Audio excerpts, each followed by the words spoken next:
Hello everyone, it's Steve Mills back with another version of the Results Mastery podcast. I'm doing this podcast in a slightly unusual but a really nice place. I'm down the bottom of my garden.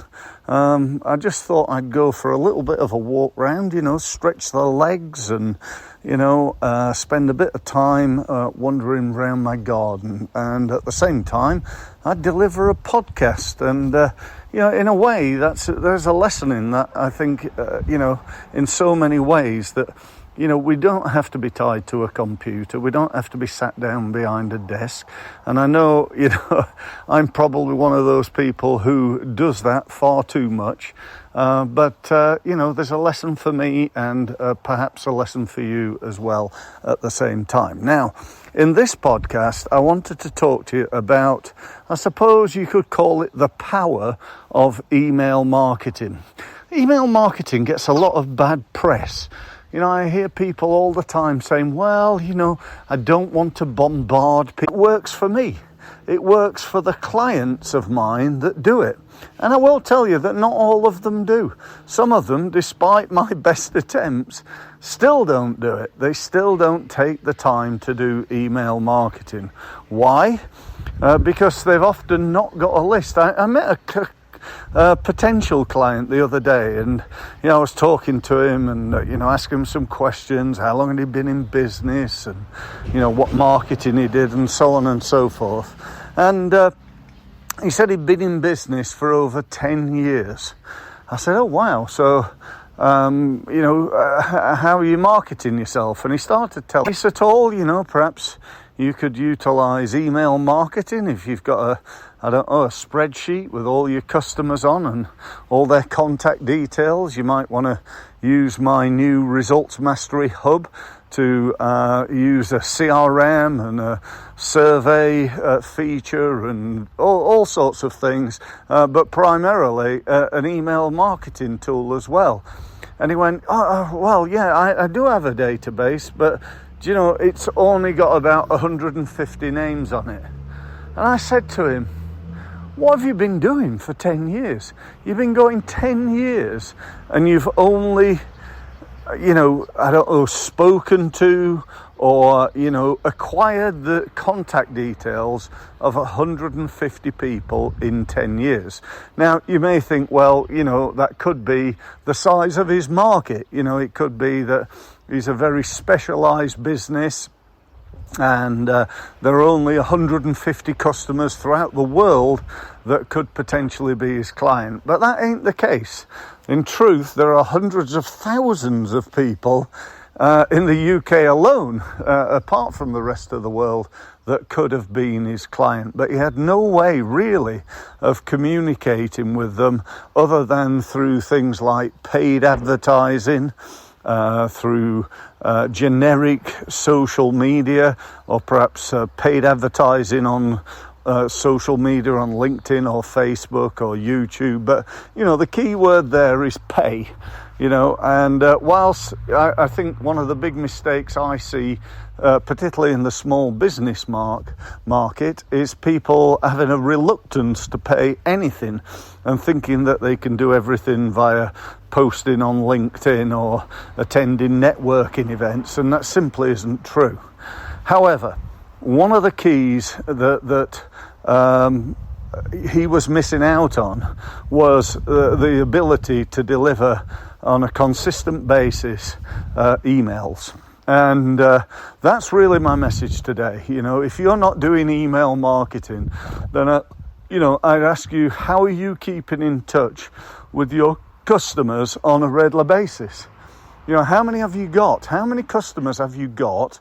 And what are you doing to keep in touch? Now, if you've only got half a dozen customers, and perhaps they're big clients or whatever, then, you can probably do that on the phone. You can phone them up once a week and that's all good. However, if you have got hundreds or even thousands of customers, and hopefully you've got hundreds and thousands of prospects, then, you literally cannot do that. It is impossible. And whilst you can do, emails through LinkedIn and so on and so forth, it really does pay to use something like my hub or another CRM system, it doesn't really matter, and have the ability to send out these multiple emails. Now, a couple of tips on this. Firstly, number one is think about who you're sending what to. Never been a believer in sending everybody to everything, so you don't want to be sending out emails that are not relevant to the people that you need that message going out to. So, the important thing here is to make sure that your email list is segmented. So I can send an email out to, my clients, my prospects, my suppliers, my internal team. I can send an email out to clients who are on the Isle of Wight or those in Dubai, or the list of my list of accountants, or coaches or consultants, or whatever I want to do. I'm able to do that through email and through segmenting my list correctly. The other thing I should be doing on the list front is constantly growing it.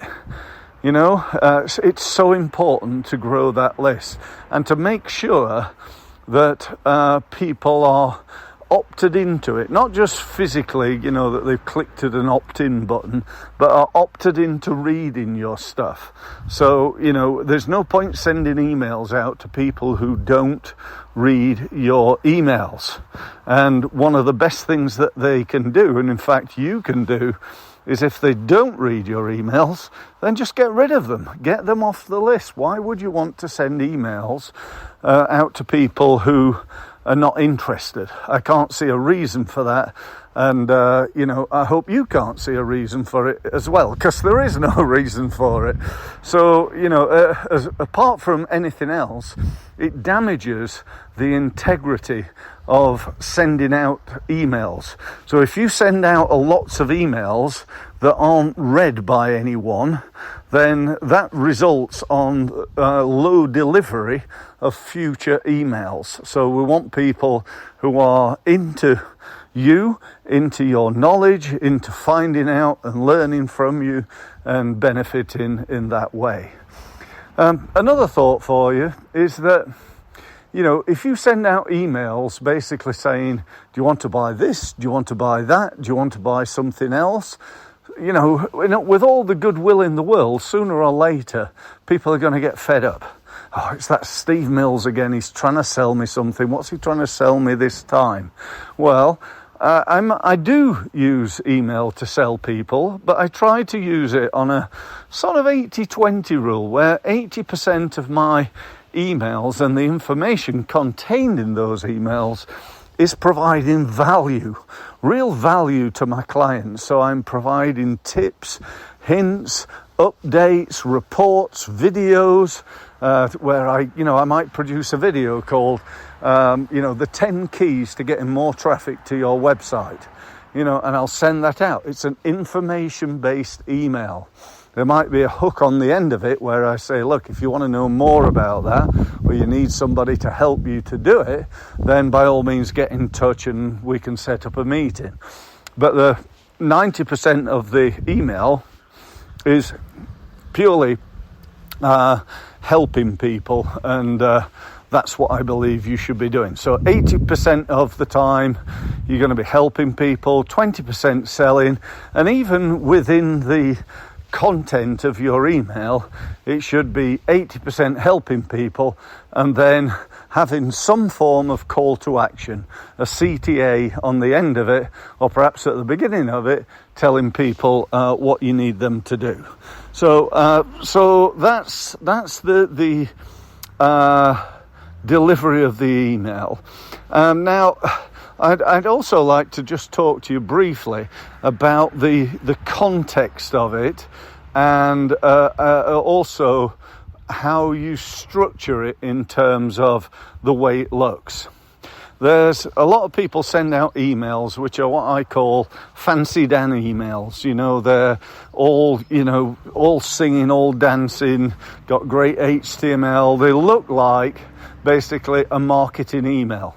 The ones you've received them yourself, where they look like a newsletter. They've got your brand and your logo, and they're all full of HTML, which is the ability to make an email look like a web page.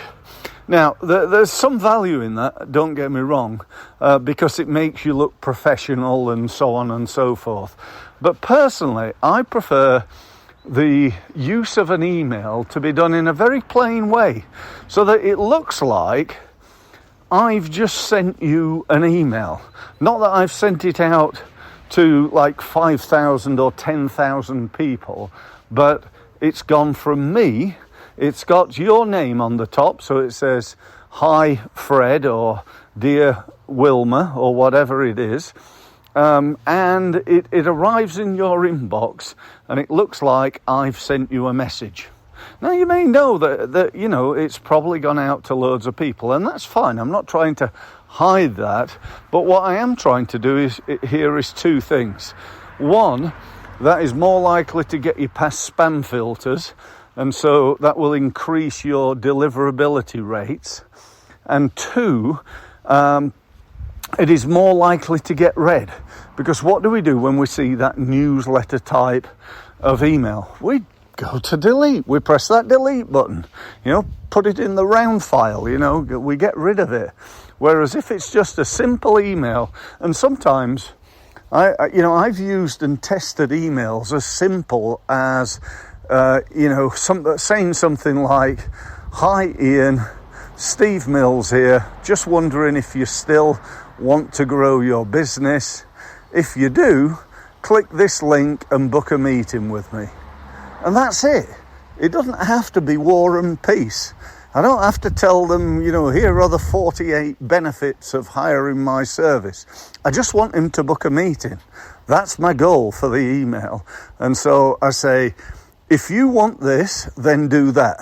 So if I was a weight loss coach, I might do, "Are you still looking to lose weight? Or are you looking to lose weight? If you are, I'm a weight loss coach. Why don't you book a meeting with me?" Okay? Really simple, isn't it? Huh? If you like this, then do that. All right? So there's 4,000 people have been interested enough in your title to open it up. So remember that the title's a really important part of email marketing. Next, out of those 4,000, perhaps you had some call to action in it saying, "If you want to find out more, go here." Excuse me. And the go here link should be to your website, or perhaps to a YouTube video, or it could be to your LinkedIn profile or somewhere else. But it is a CTA, a call to action.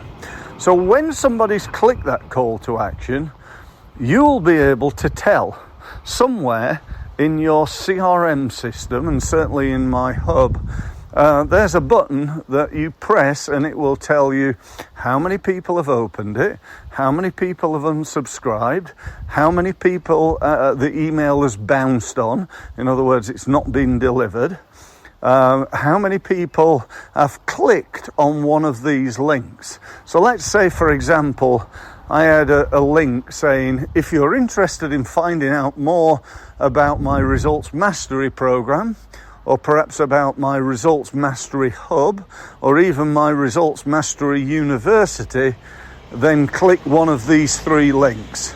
So I have a link to one page with my university on, link to Results Mastery, and a link to the Hub. 3 separate links. Now, what's the point of that? The point of that is that I can then get to know who's clicked on what link, and I can then follow up with that person either in person, on the phone, or via another email, and I could even automate that email so that when somebody clicks on the Results Mastery Hub, they get a follow-up email saying, "Thanks for your interest in clicking on our link to the Results Mastery Hub. What did you think? And would you like to meet?" And then the same for the Results Mastery University. "Thanks for your interest in the Results Mastery University. What made you be interested in that. What did you think to the training videos? And would you like to know more? You see how powerful that is. The first email's great, and that'll gain you knowledge of what people are actually interested in, and give you the ability to follow up by phone, by text, by messenger, by another email, and so on and so forth. And using our hub and other systems, it enables you to do that on autopilot without you ever doing anything. I know if you're going to phone them, you've got to physically phone them, but it'll tell you when to and give you all the information that you need. So that's it. Hope that's been of value to you.